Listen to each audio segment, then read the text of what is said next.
What's up, everybody? Todd here with Scissors and Fizz. Welcome back to the channel. So this week I wanted to talk about drills that we can use for indoor ranges. Now we know that indoor ranges can be kind of finicky depending on the ownership, especially any RSOs that we have there on the firing line.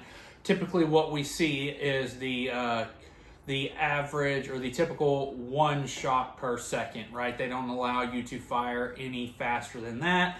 That is mostly due to liability purposes, damage to the range, safety for other people, right? We get it, yada, yada, yada. Even though that some of us that are there at the range are more capable than other people, we still have to abide by those rules.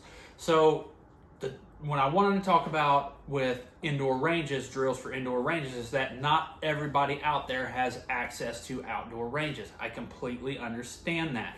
So I think it's important that we understand that what drills that we can still use in an indoor range setting that may be strict, that we can still yield some results out of, right? So I'm going to go through my top drills that I think are best for indoor ranges. So starting off, that is going to be 1-shot return. I have talked about that a lot in my previous videos. That one is you're going to load, unload, shoot, press the trigger again, really paying attention to where your sights are coming back, making sure that they're returning to the same spot on the target. You're shooting at a predictive pace, right? Almost as fast as you can press the trigger on that second time, and really using that drill to dial in your grip and your pressures. So if we're doing that one at the indoor range, we're going to get a lot of benefit out of that. The next thing is going to be doubles. Now, doubles can be hit or miss depending on the range. But from my experience, as long as you give a significant pause in between the pairs, then you really won't get too much attention, right? So it's going to be pop, pop, pause. Pop, pop, pause.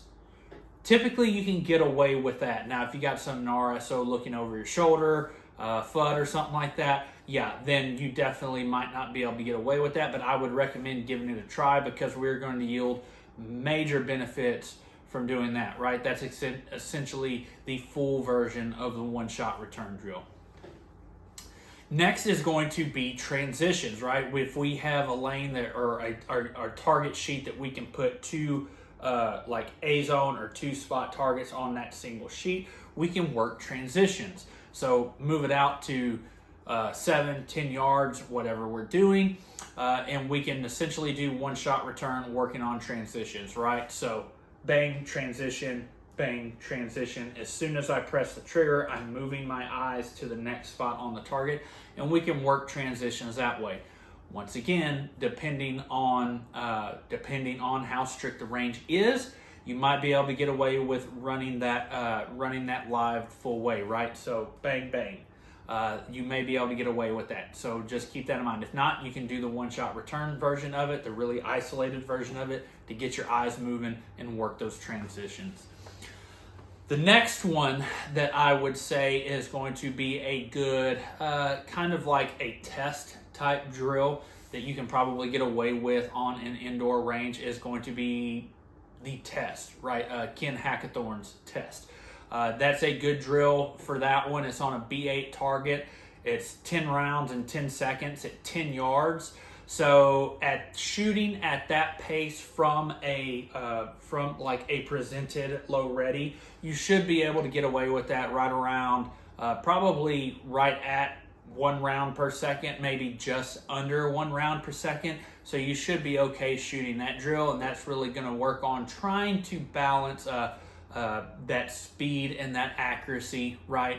Making sure we're trying to score 95 or higher in that, or at the very least, keep everything in the black, okay? That's a good option there. When it comes down to the fundamentals and really ironing things out for an indoor range setting, I think these are going to be the best options.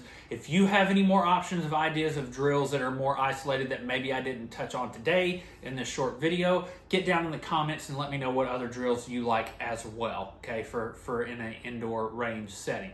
If you've had great or terrible indoor range experiences, get down in the comments and let me know about that as well. If you haven't yet, go like, like this video, subscribe to this channel. If you like what I'm doing and want to support me, share this with your friends. It's the best way to spread the word about the channel and what I'm doing. I have upcoming classes coming out this year. If you're in the Texas area and you want to attend, you can go to my website, www.citizendefense.net, and look at my schedules coming up.